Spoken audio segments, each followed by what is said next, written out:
Okay, so welcome back to the day 2 part of the Ludum Dare 41 challenge, I guess.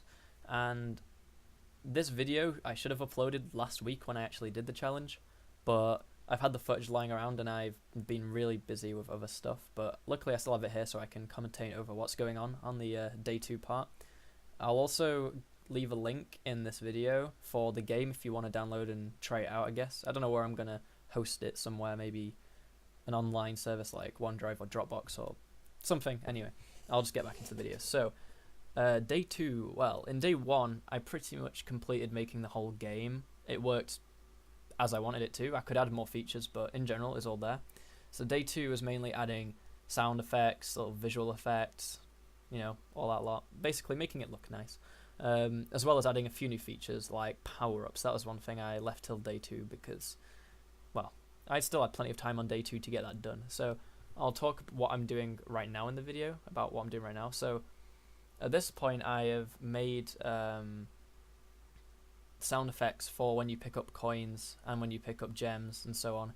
I made that in a BFXR, which is this really simple like sound effect maker. It's kind of, they're not very high quality sounds. They're meant for like these kind of like mini game style games, like the pings and pongs and blah blah blah, all the different sound effects for picking up coins or getting hit, kind of like RPG kind of sounds.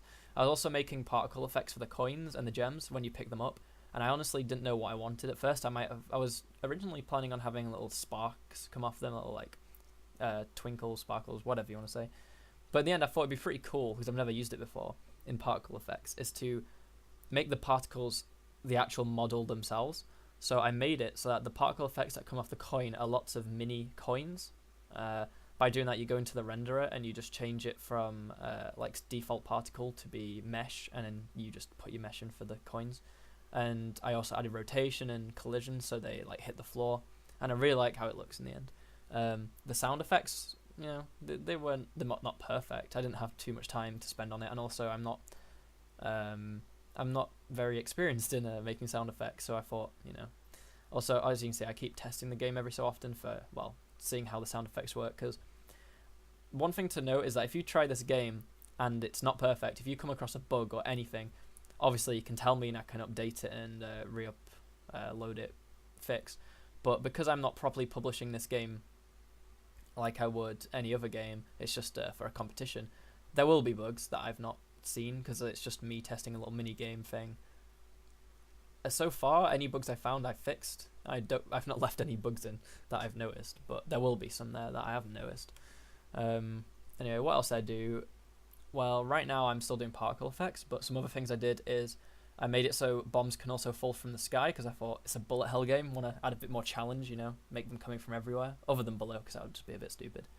I also made it so that the player, I gave him a little quick model I made. I've not done that yet in the video, but I did that for the sake of knowing which direction he's aiming in, and then I added some power-ups. So there's explosion, where when you use it, it destroys enemies around you, so like the bombs. When you use wall, it places a wall in front of you.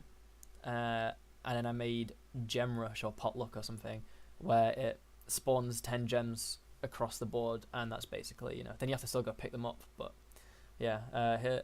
Also, you'll notice throughout this video when it's sped up, there'll also be a few cuts of things that you won't see happening because, well, throughout the day, I had to start and stop recording, and at some points I forgot to start again, and when I did, I might have missed a bit. But as you can see here, I've got a little model for the guy. It's something really, I literally made a cylinder, made it low poly, turned down the faces, and then just, yeah.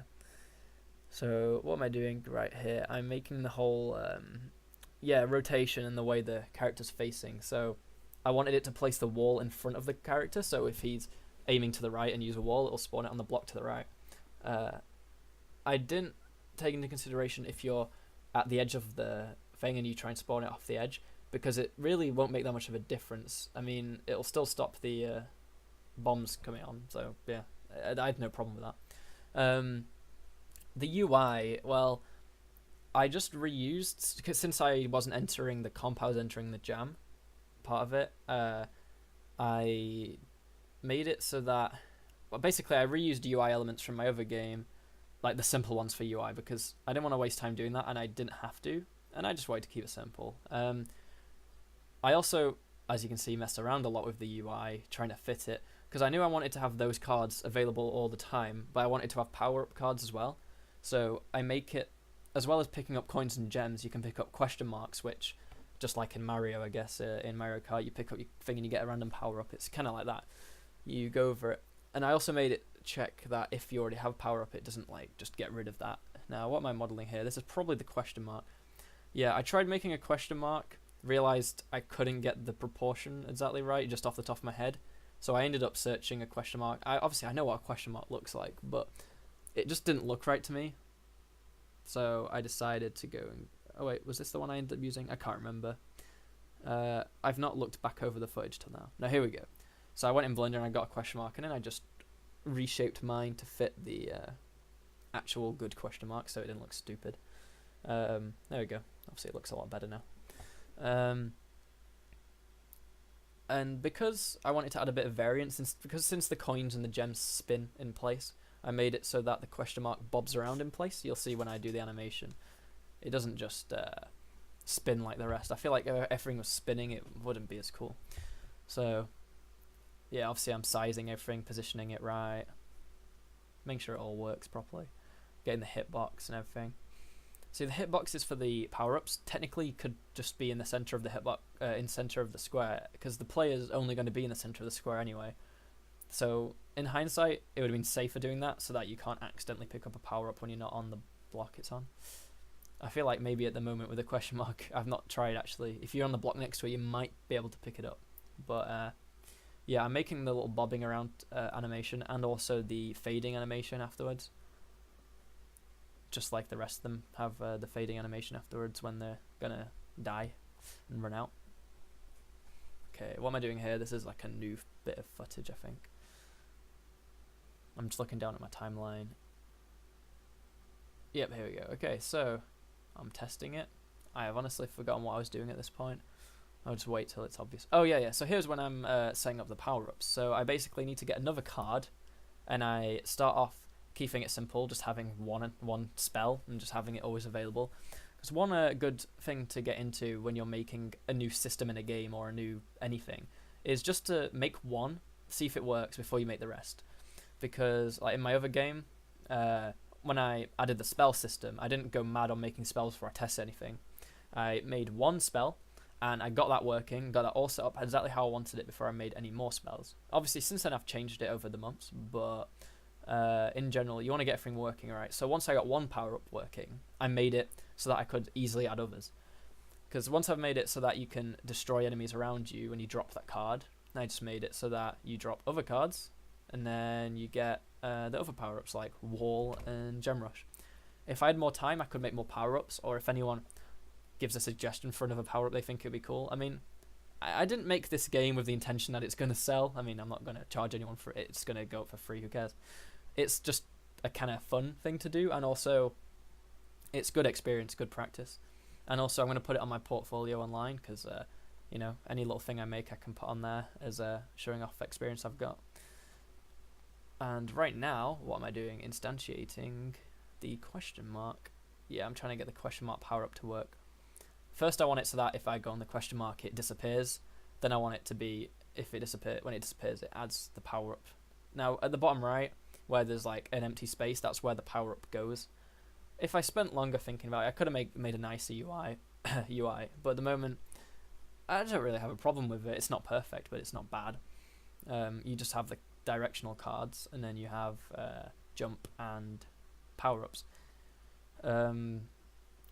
I chose to lay them out left, down, up, right, simply because you want left and right on the left and right so that you can easily remember where they are.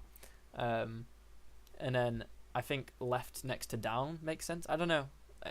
I don't know any other way I would have done it. I could have put up and down swapped, but it really doesn't matter. But anyway, here I am making the whole what happens when you get each power up, because or when you play each card. So obviously I've got one card being up, down, left, right, and now I've got explosion. I'm going to end up adding wall and gem rush. I think I called it potluck. Yeah. In the code I called it gem rush. I don't know why. I mean, it didn't cause a problem. It'd been nicer if they were both called the same name. But anyway, yeah, so what it does is, when you go on the question mark, it checks, do you already have an ability ready? And if you do, it just ends. If you don't, it then picks a random number between whatever I've told it can pick. That's depending on how many spells I've actually got. So if I had more spells, I'll just increase that number. And then when you play that card, it says, okay, is there anything in this code called explosion? Yes, okay, and it runs it. And what explosion does is it checks a certain distance away from the player for all enemies, well, all objects, and if any of them are enemies, it destroys them. So I just tagged the bombs with like hostile or something. I think I called it hostile, yeah. So it's like, if anything has the tag hostile, destroy it. So if you're getting like overwhelmed and you've got explosion ready, you can quickly just sort out and get rid of all the ones around you. So that's what I'm doing right now. I'm doing like, so it does the physics overlap sphere. So it basically makes an invisible sphere around you, and everything inside of it gets added to a list. Then you go through the list, and for every thing in the list that has the tag hostile, it will destroy it. So I think that's a pretty simple way to do that, and it works. The visual effect for it, the explosion, isn't the best. I literally took it from the bomb exploding and just increased the size, but I really didn't have too much time to focus on making it look pretty. But yeah, so now I'm testing out picking up explosion and getting that to work. So as far as I can tell at this point, it does work, and then I've moved on to making wall. So I want to make a quick wall thing that it can instantiate. So we go, yeah, if the wall, if it touches a projectile, yep, destroy it, blah blah blah. Or hostile, sorry. So if a bomb flies into a wall, it destroys it, and that's the point. You can hide behind the wall to block off a column or row. So that's the use of it. It's not the most convenient thing to use, because obviously it blocks off a path for you, but at least you can also block off a path for the enemies. So, you know, use it wisely. So I've also made it so that, like, obviously if you're facing up, spawn it up. If you're facing down, spawn it down, blah blah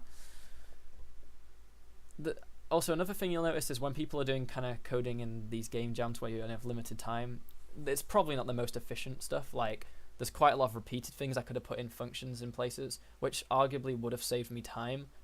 But at the time, I wasn't thinking about what I was going to do. It was more of what I'm doing right now. I wanted to get it done and it to work. If I had more time, I would have made it more efficient and, you know, better. But I'm actually quite proud I made this in a day or two, considering in a day or two with my other game I got nowhere, because at the time I wasn't as experienced, but now I know quite a bit more. I also occasionally check back on the Ludum Dare website to see what other people are getting up to. No, not to see how good they are in comparison to how bad they are. It's more of a case of just seeing the kind of ideas other people came up with, because I got very stuck on the whole two incompatible genre theme. Like, I found that quite confusing to think about. Some people's games aren't even like, they are compatible, and I mean, hopefully they aren't entering. If they are, they're not going to win if they've picked like RPG Fighter, because they just do go together. Like, I don't understand why they would pick those.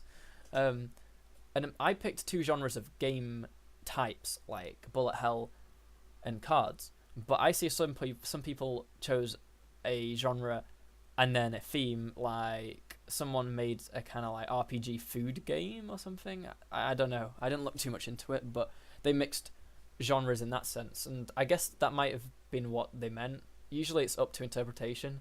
There's no wait, it said e.g. like a racing, turn-based racing, which are two different kinds of like game modes. So I don't know. It was fun. It was worth it. I'm not sorry. I didn't enter to win, really. Well, I entered for the practice and the fun of it. I'm definitely going to enter the next one as well in December, I think it is. Wait, no, it's in August, the next one. Maybe? I forget.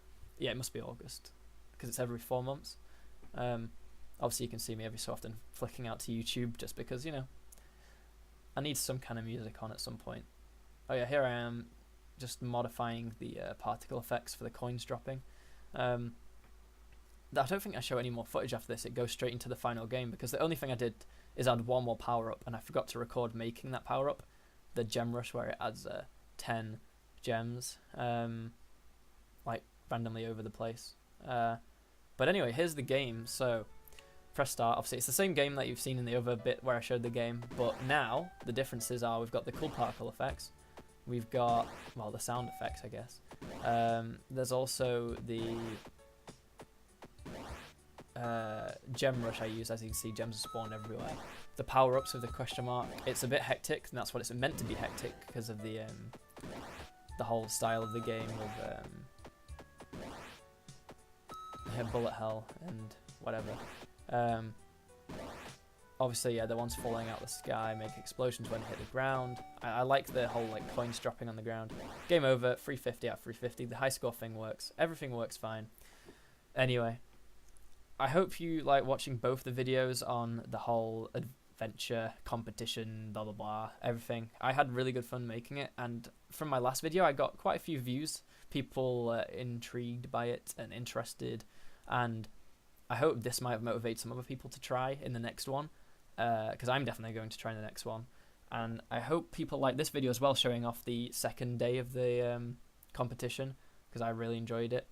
And I don't know how I'm going to end this video, so I'll just do it like this. Goodbye, and thanks for watching.